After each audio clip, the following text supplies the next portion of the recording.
La semaine de la pop philosophie saison 15 présente Liberté, équité, solidarité. Une approche philosophique, sociologique, artistique, littéraire et pop à la fois. Du libre arbitre à l'éloge de l'inégalité, de la liberté du saumon au nouveau visage de la censure.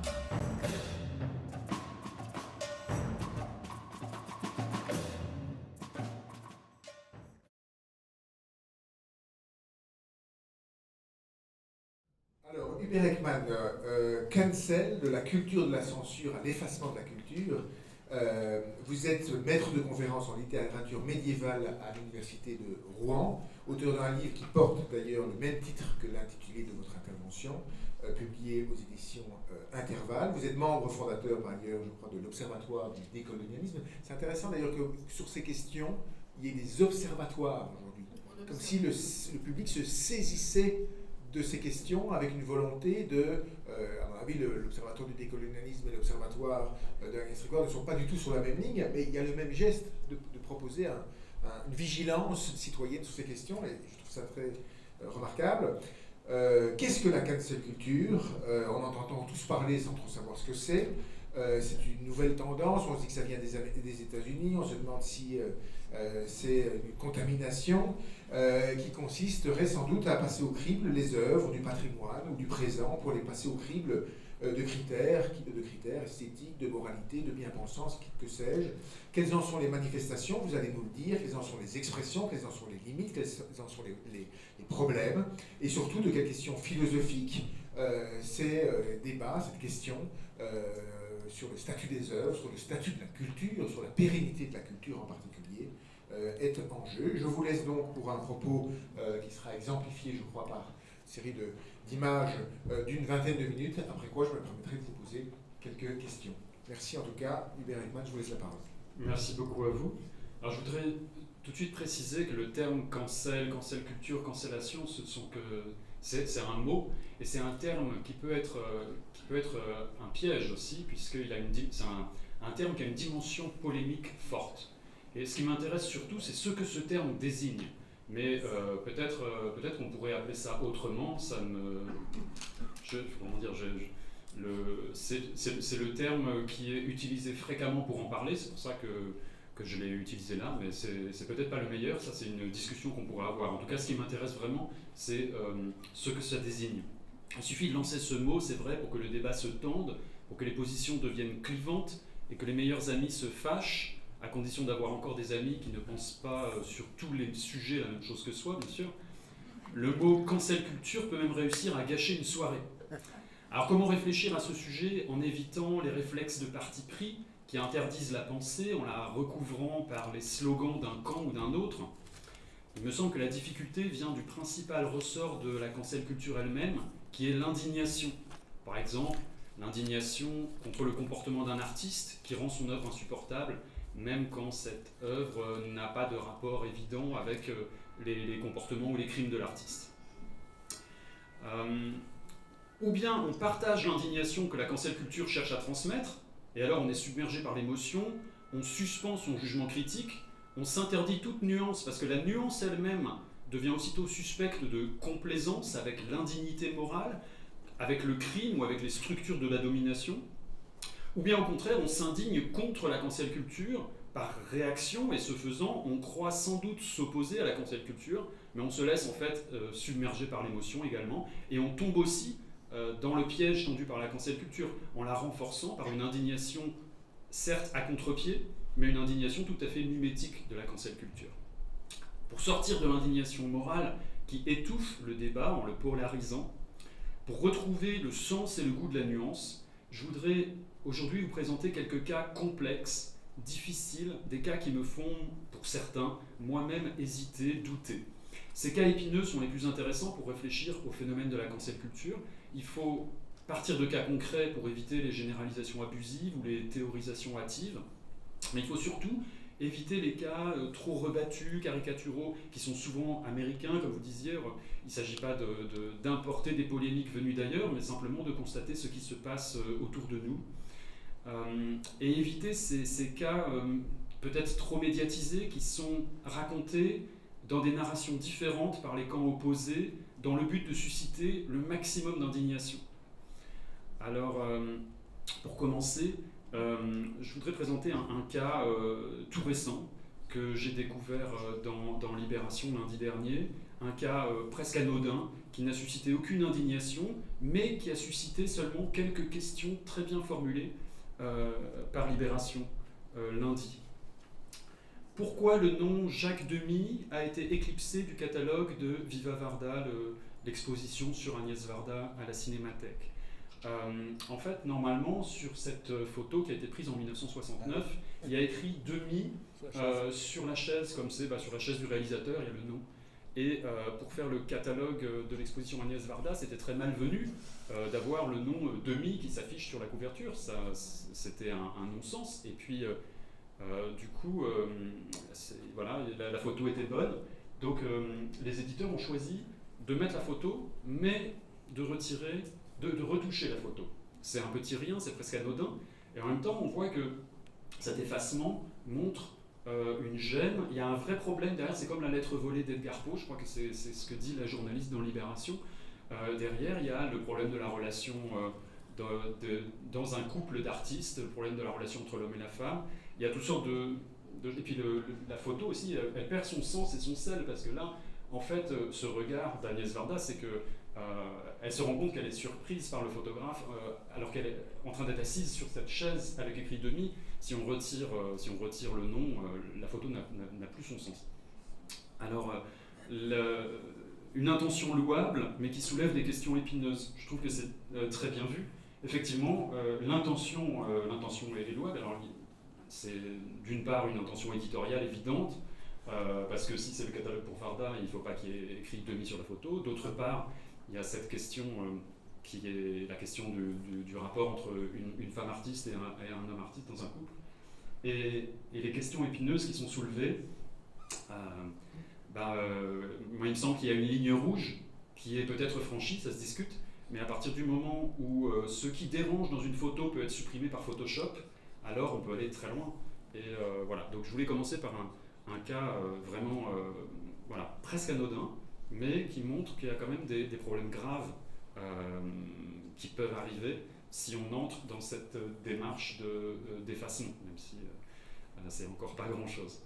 Alors après, je vais vous présenter... donc moi je me suis intéressé à la cancel culture, je suis je suis maître de conférence, j'enseigne la littérature, je suis maître de conférence en littérature à l'université, et je me suis intéressé à la cancel culture à cause de réactions de certains étudiants d'agrégation contre des programmes d'agrégation, en particulier Ronsard. Alors, c'est un exemple que je développe dans mon livre, donc je ne vais pas le développer là, mais je commente ce poème pour montrer que certaines agrégatives y ont lu un fantasme de viol. Alors, je ne vais même pas le lire, je ne vais pas le commenter, parce que je reprends pas dans la conférence, je ne reprends pas les exemples du livre pour ne pas faire doublon. De même, j'avais étudié le cas de Claude Lévesque, mais je ne vais pas y revenir. Donc simplement, ce qui m'intéresse par rapport à ce qui a été dit auparavant, puisque Faurisson a été évoqué, dans le livre, je montre que la conception de la poésie de Faurisson, qui était professeur de lettres à l'université avant d'être négationniste, sa conception de la littérature et de la poésie, et en particulier de Voyelle, de Rimbaud, sa conception, en fait, c'est de réduire le poème de Rimbaud, Voyelle, de le réduire à un sens unique qui est celui d'une domination sexuelle et d'un abaissement du corps de la femme, d'une humiliation du corps de la femme par la jouissance de l'homme. Et Faurisson décrypte de façon paranoïaque, en fait, c'est une interprétation plaquée, délirante, totalitaire, et donc Faurisson réduit la poésie à uniquement finalement un fantasme de viol. Et il me semble que alors on pourrait tout à fait discuter de savoir s'il y a un fantasme de viol dans ce poème. C'est pas une question taboue. Simplement, le problème, c'est que tel que c'est affiché là et tel que ça s'est passé, puisque des étudiants ont empêché des professeurs d'exprimer leur position sur si c'était pour apporter des nuances, des professeurs ont été empêchés de contester cette interprétation. Donc il me semble qu'il ne s'agit pas d'une interprétation, une interprétation parmi d'autres, parce qu'en fait les œuvres sont faites pour faire naître une diversité d'interprétations. Et ce qui est intéressant, c'est le débat qui naît de la divergence d'interprétation. Mais là, c'est une interprétation qui est en fait une réduction qui s'impose à l'œuvre elle-même et qui s'impose à toutes les autres interprétations qui doivent être du coup tues, passées sous silence, annulées, cancellées si on veut.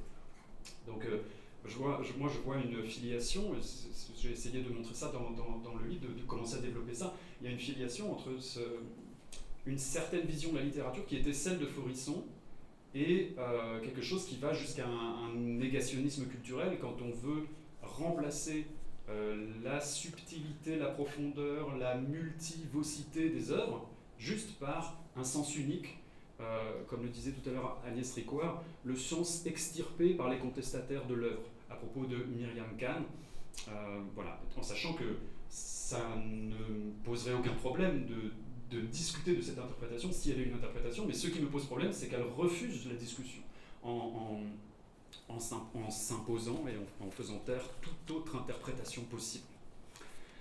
Voilà, donc c'était pour présenter un peu c'est de là que je viens, c'est de cette position d'enseignant de lettres que j'ai dû réfléchir à la cancel culture. Alors, en tout cas aux manifestations que l'on peut qui sont désignées par ce terme, qu'on peut contester après tout, pourquoi pas, mais c'est à cause de ça que je suis venu à ça. Et j'ai proposé cette définition. Quand je parle de cancel culture, c'est un terme qui est utilisé en France depuis la fin des années 2010 pour qualifier la dénonciation publique d'une personne ou d'une entreprise dont les propos ou les actions, réelles ou supposées, sont considérés comme moralement répréhensibles ou offensants à l'égard d'une communauté. La cancel culture ne se limite pas à l'expression d'une critique, ce qui est tout à fait légitime, mais elle fédère autour d'une indignation commune un groupe d'individus qui pourra être amené dans certains cas à pratiquer le boycott d'une marque ou d'un artiste, le harcèlement d'une personnalité, célèbre ou anonyme, l'intimidation et la censure pour empêcher une conférence ou une représentation artistique, et parfois même le déboulonnage de statues, la dégradation d'œuvres d'art ou la destruction de livres dans des cas ultimes, mais qui sont dans cet horizon. Il me semble, pour moi, dans le mécanisme de la cancel culture, je retiens deux termes, c'est indignation et intimidation.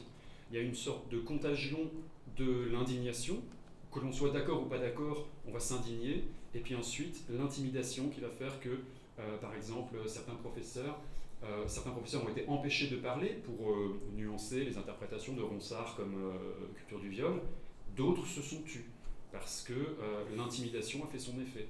Et ils n'ont sans doute pas osé prendre la parole pour faire valoir leur point de vue, qui est après tout pas moins légitime que celui qui s'exprime le plus bruyamment.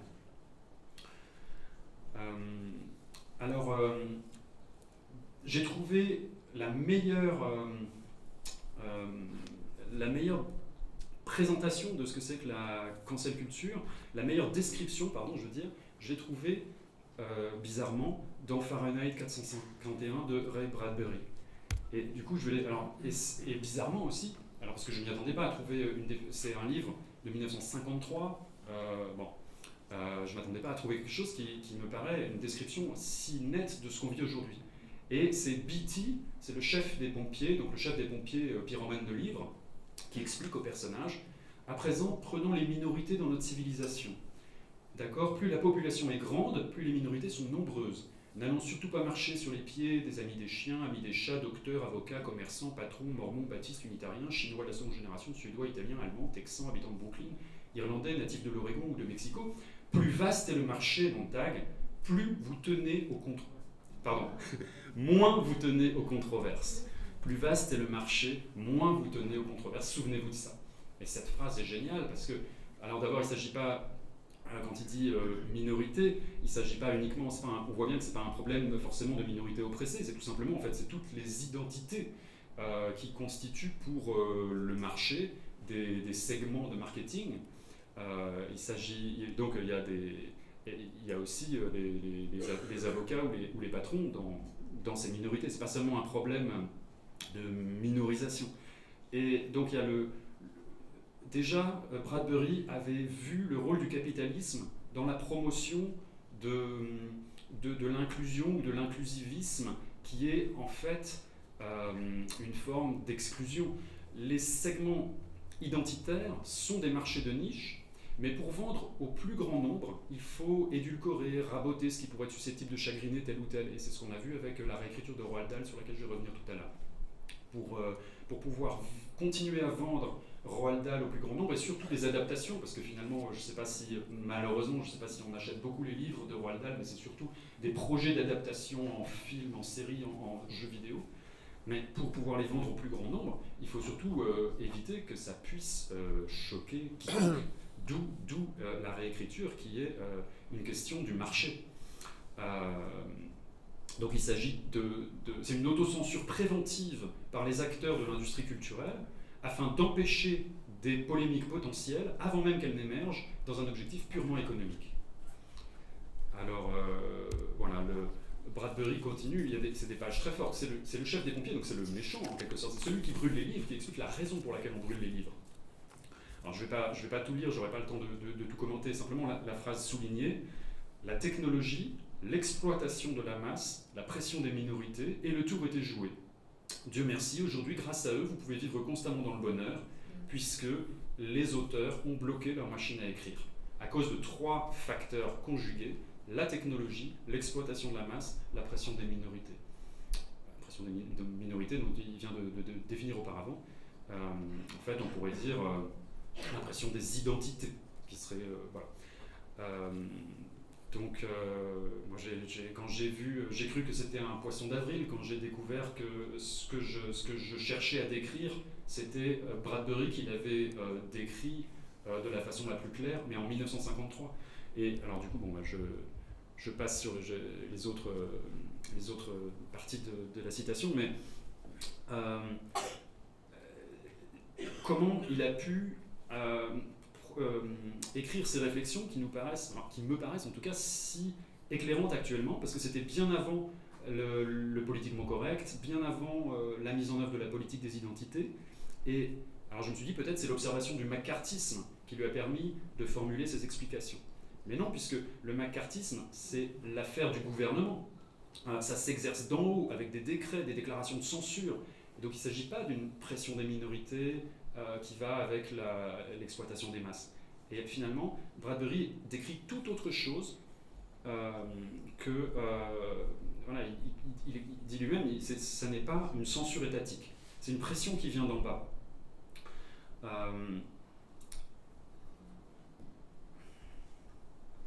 Donc voilà, et en fait, alors j'ai un peu cherché, il y a eu des débats juridiques sur la liberté d'expression dans les années 50, et ce sont ces débats juridiques à propos de la liberté d'expression aux États-Unis, de la possibilité de tenir des discours de haine, est-ce que ça allait contre le premier amendement, ce sont ces débats juridiques qui ont inspiré Fahrenheit 451, mais finalement ce sont des débats qui sont toujours très actuels. Donc je pense que, alors voilà, pour préciser par rapport aux États-Unis, parce qu'il s'agit d'un phénomène américain, Laurent Dubreuil, dans La dictature des identités, il explique très bien ce phénomène, tout en montrant que ce phénomène n'est pas intrinsèquement américain. Et il a vraiment raison, puisque dans notre culture politique française, nous avons tous les ingrédients pour faire la même chose à notre manière. Il n'y avait pas de destin américain à la censure ou à la cancel culture, et en France aussi, on a une culture politique qui peut nous mener, on a eu pendant les guerres de religion, pendant la Révolution française, on a eu notre lot de destruction d'œuvres d'art pour des raisons idéologiques. Voilà, et puis j'ai lu beaucoup de critiques sur Fahrenheit 451 pour voir comment cette question avait été abordée, et je me suis rendu compte que beaucoup de critiques considéraient que Beatty était un personnage qui mentait, était un personnage qui avait un point de vue faussé, comme c'est un agent du gouvernement, il est pompier, en fait, beaucoup de critiques ont pensé que c'était une sorte de diversion, qu'il ne disait pas la vérité du phénomène, et qu'en vrai c'était une censure imposée par l'État. Et je me suis rendu compte du coup qu'en fait on plaquait Orwell sur Bradbury. Parce que c'est beaucoup plus satisfaisant de s'imaginer des résistants héroïques contre une dictature totalitaire stalinienne ou nazie. Ça, on arrive à... ça ne nous remet pas en cause, en fait, parce que ça se passe ailleurs si c'est dans une dictature. Or, Fahrenheit 451, c'est pas ailleurs, c'est dans une démocratie et c'est dans une situation comparable à la nôtre. Donc, peut-être c'est une forme de cancel culture. Donc pourquoi je suis si affirmatif pour dire que Beattie dit la clé de compréhension du roman, c'est parce que dans la postface que Bradbury a fait en 79, Bradbury, en son nom propre, reprend les arguments de Beattie. Voilà. Donc il faut bien distinguer ce que dit le personnage et ce que dit l'auteur, bien sûr, mais là, l'auteur confirme ici. Donc voilà, alors du coup je vais passer directement à l'exposition Myriam Khan. J'ai fait une petite anthologie horrible des tweets de cancellation, des tweets qui demandent l'interdiction de l'œuvre. Et ces tweets sont... Vous êtes rappelé, c'était quoi comme œuvre? Voilà, donc c'est l'œuvre qui est elle est sur le tweet ici. Oui. Alors ça c'est le tweet de... Ça vient d'un tweet de la députée RN Parmentier qui a en fait montré à plein de gens qui n'avaient pas envie de la voir cette œuvre.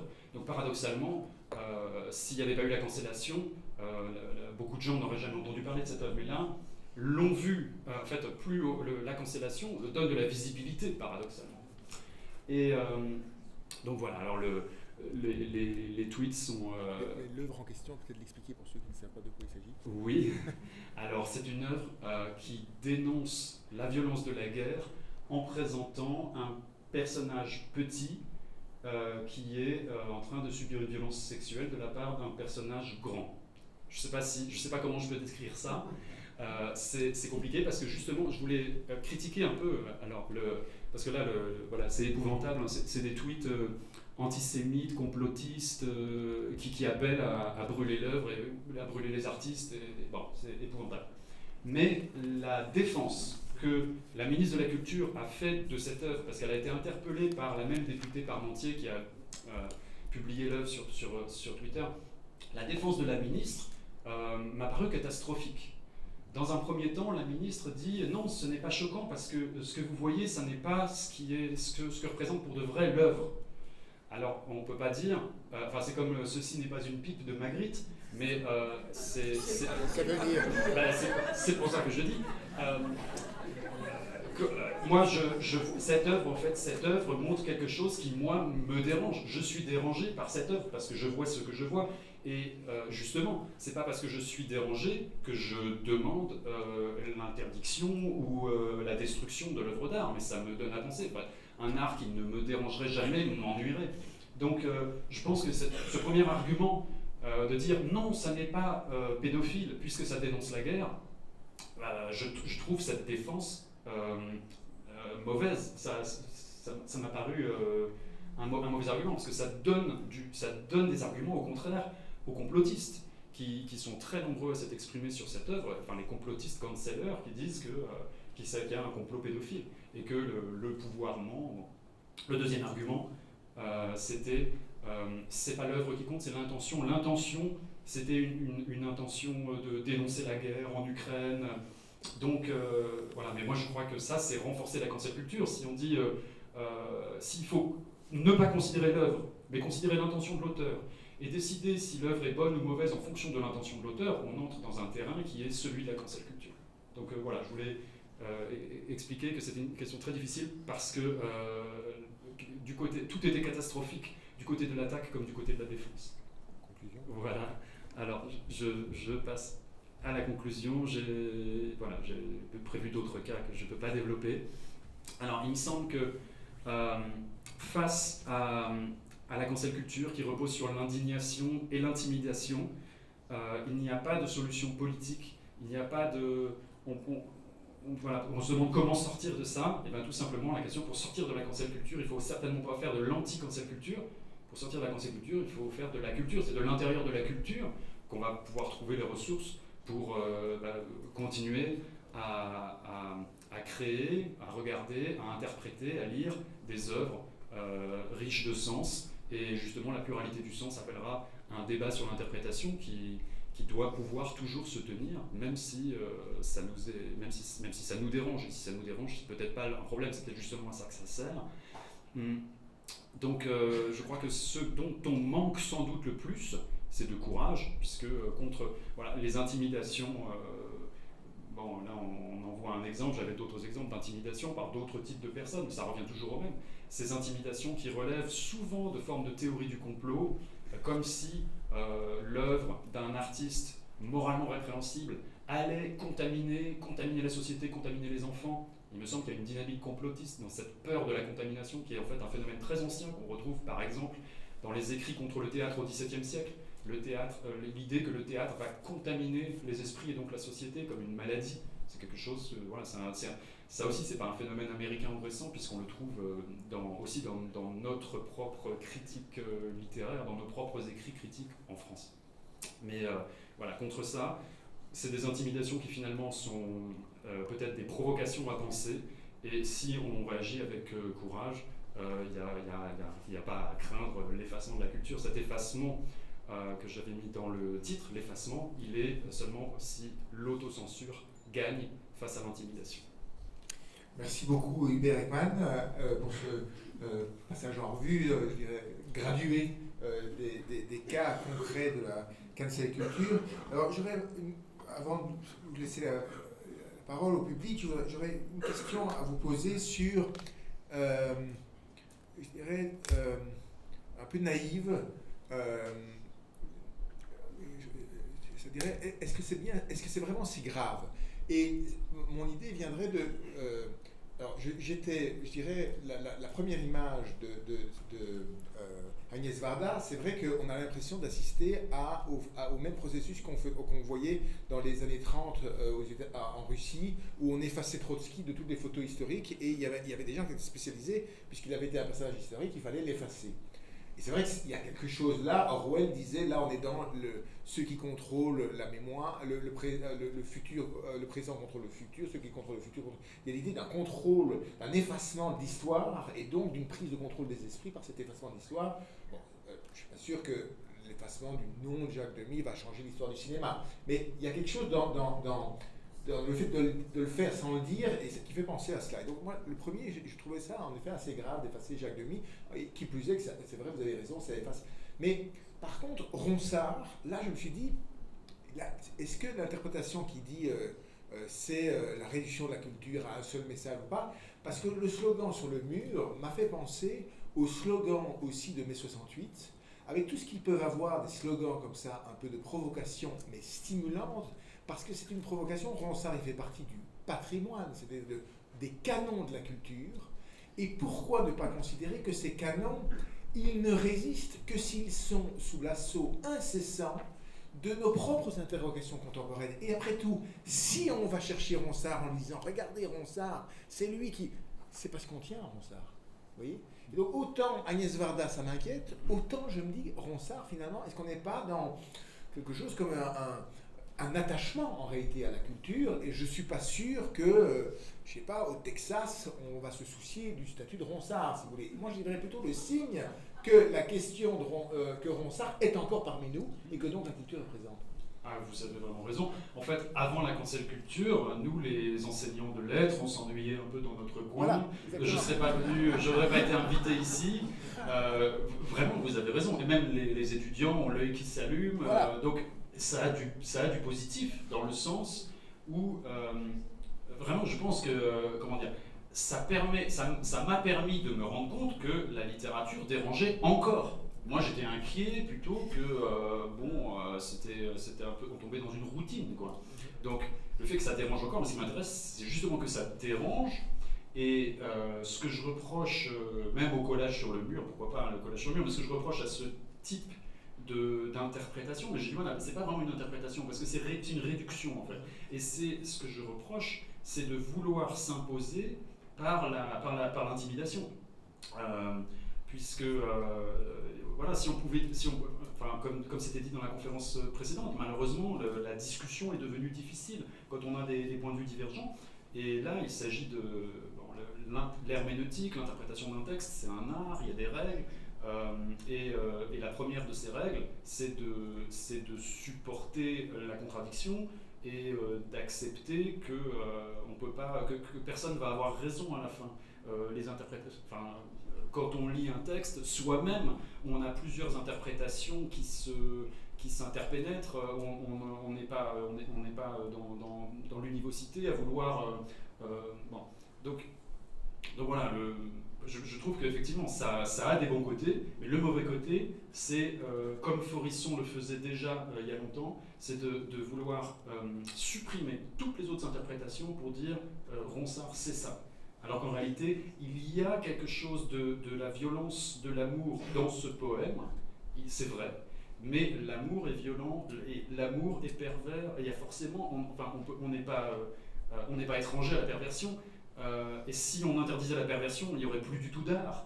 Donc dire « c'est pervers ça ne devrait pas nous conduire à ne pas lire ou à ne pas regarder, mais au contraire peut-être à l'art nous ouvre sur notre propre part de perversion qu'il faut apprivoiser. Et voilà, donc oui, vous avez raison, c'est pas si grave, dans le sens où je pense même que ça n'emportera pas, parce que les vrais créateurs, les vrais lecteurs, les gens qui aiment vraiment la culture sont courageux. Très bien. Moi, j'aurais plein de questions. Je trouve que dans l'extrait de Farmenhac, moi, ce qui me saisit le plus, c'est pas tellement l'idée qu'il y ait un marché de l'offense et de la culture. Je ne doute pas que le capitalisme récupère tout, mais il a une formule qui dit on va comme ça assurer la possibilité de vivre dans le bonheur. Et c'est vrai que si on sent qu'il y a dans la cancel culture l'idée qu'il ne faut pas heurter les sensibilités, qu'il faut que les individus soient préservés d'atteintes, d'offenses qui pourraient menacer leurs identités, et que c'est vrai que si l'éducation, le débat public est destiné à permettre aux citoyens de vivre dans le bonheur, ça veut dire le bonheur selon quelle définition, on peut un peu s'inquiéter. Alors c'est vraiment ce qu'explique Bradbury, c'est pour ça, donc c'est le parti de la citation sur lequel je suis passé rapidement, mais vous pouvez aller voir si vous retournez au texte Fahrenheit 451. Moi c'est vraiment ça qui m'a paru très juste, c'est que moins on s'habitue à être dérangé, à se confronter à l'altérité, ne serait-ce que de gens qui n'ont pas le même point de vue que nous, ou d'œuvres qui nous dérangent parce qu'elles portent des visions du monde différentes des nôtres, moins on se confronte à ça, plus on va être allergique à tout signe d'altérité. Et on devient un peu des ethnocentristes du présent, à vouloir s'enfermer dans une bulle de confort. Et effectivement, il y a une idée du bonheur derrière qui est... c'est pas nouveau, en fait. L'art a toujours dérangé l'idée du bonheur de la société. Donc ça continue aujourd'hui, c'est tant mieux. Merci. Alors, quelques questions. Le temps passe, mais ces questions sont intéressantes. Je vois un doigt qui se lève ici. Est-ce que le micro est en circulation? Il arrive ou... moi, je peux me déplacer aussi. Hein. Moi, je peux parler. Ici pour monsieur. Merci. Oui, très rapidement. Merci de votre intervention. Je crois que le poème de Ronsard me paraît un très bon exemple de la cancel culture, parce qu'une chose est de discuter la valeur ou l'objet, la compréhension d'un poème, ok, classique. Cancel culture, c'est autre chose. C'est-à-dire que ceux qui sont vraiment en cancel culture, c'est à travers la discussion, qui n'est plus une discussion, c'est un anathème, contre un poème, une œuvre, etc. C'est de rayer des cadres, et on revient à Bradbury, à Fahrenheit, l'auteur lui-même. C'est-à-dire qu'en fait, le danger du slogan que je vois, moi, je suis moins optimiste que vous, c'est pas tellement la discussion sur le poème. C'est qu'à terme, c'est de dire Ronsard, on l'exclut, et notamment de l'enseignement, parce qu'en fait, Ronsard, c'est un pauvre con ou un salaud. On a entendu la même chose depuis 15 ans, par exemple, à propos de, tout le monde connaît ça, de Hergé. On a commencé à démystifier 2-3 albums pour expliquer que, etc. Mais il y avait, dans la cancel culture, cette idée de désosser et de faire tomber l'auteur lui-même pour dire à cet auteur et aux éditeurs et aux distributeurs, à l'économie capitaliste, celui-là, tu me l'enlèves, définitivement. Donc c'est pas pareil de débattre d'un poème cancel culture, ça me paraît beaucoup plus dangereux. Et la deuxième chose, et pardon d'être un peu long, j'ai entendu à la fin de votre intervention votre réflexion sur le critère de l'intention de l'auteur pour juger l'œuvre et savoir ce qu'il faut en penser. Est-ce que c'est ça le critère? J'ai entendu et je comprends que ce n'est pas votre tasse de thé et ce n'est pas votre parti pris. Et j'entends. Sauf qu'en droit français, c'est exactement le contraire. C'est-à-dire que l'affaire Myriam Khan, le Conseil d'État a dit « je n'interdis pas », parce que, notamment, il a fait tout un paragraphe sur l'intention de l'auteur. Et c'est l'intention de l'auteur qui a permis de sauver l'expo. Et hier, comme par hasard, bravo pour votre organisation, hier il y a eu une audience extraordinaire à la Cour de cassation sur un dossier extraordinaire. Vous pouvez écouter l'audience, elle dure 1h17, c'est sur le site de la Cour de cassation, sur une expo dans un frac. Voilà. Et je ne vais pas plus loin, sauf que parmi les critères qui vont permettre à la Cour de cassation, il y a le critère de l'intention de l'auteur. C'est pour dire que c'est compliqué cette affaire entre les disciplines. Effectivement, les critères du droit ne sont pas ceux de l'esthétique ou de la philosophie, même si c'est intéressant de les faire dialoguer, mais c'est normal que ce ne soit pas la même chose. Après, pour la notion d'intention, comme moi je suis médiéviste de formation, il y a eu une grande rupture qui s'est opérée dans l'histoire de l'art occidental au moment de Charlemagne, puisque Charlemagne a pris des décisions sur l'art sacré, et dans lesquelles on commence à comprendre que c'est l'effet produit par l'œuvre qui fait qu'elle a sa place dans une église, plutôt que la pureté morale de l'artiste. Et là, il y a un divorce entre l'Orient et l'Occident, puisque les églises orthodoxes, avec l'art de l'icône, qui est un art extrêmement figé, stéréotypé, en fait, c'est des procédés qui sont reproductibles par même des gens qui n'ont pas alors pas de talent particulier, c'est méchant, mais par exemple, au moment du communisme, il y avait des ateliers où des ouvriers fabriquaient des icônes pour l'exportation, juste pour gagner de l'argent, mais c'était sans but vraiment esthétique. Bon. Donc, dans l'orthodoxie, c'est la pureté d'intention de l'iconographe qui fait la valeur de l'œuvre du point de vue religieux. Alors que dans le catholicisme, depuis Charlemagne, c'est uniquement l'effet produit, et du coup, c'est pour ça qu'il y a les œuvres, par exemple le Caravage.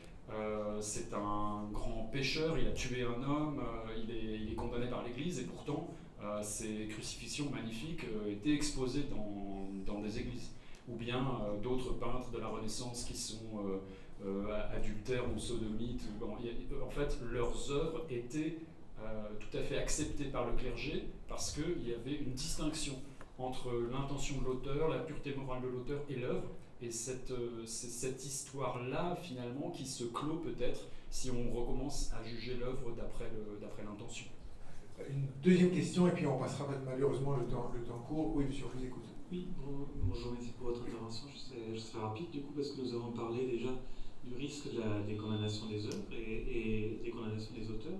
Il me semble qu'on n'a pas beaucoup mentionné ce qui est précisément peut-être le risque avec la cancel culture, qui est aujourd'hui le risque d'interdiction préventive de ces expositions ou de ces œuvres, notamment par exemple les arrêtés, vu le pouvoir de police du maire, pour risque de troubles à l'ordre public.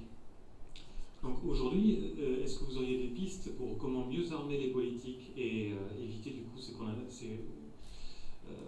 arrêtés préventifs? Et est-ce que la littérature médiévale, elle offre des pistes du coup pour mieux armer cette politique? Excellent. Alors, vous avez, 2 minutes. Mon domaine ne me permet pas de conseiller les politiques de ce point de vue-là, parce que les pistes médiévales sont sans doute trop brutales. Très bien. Écoutez, merci beaucoup, Hubert Ekman.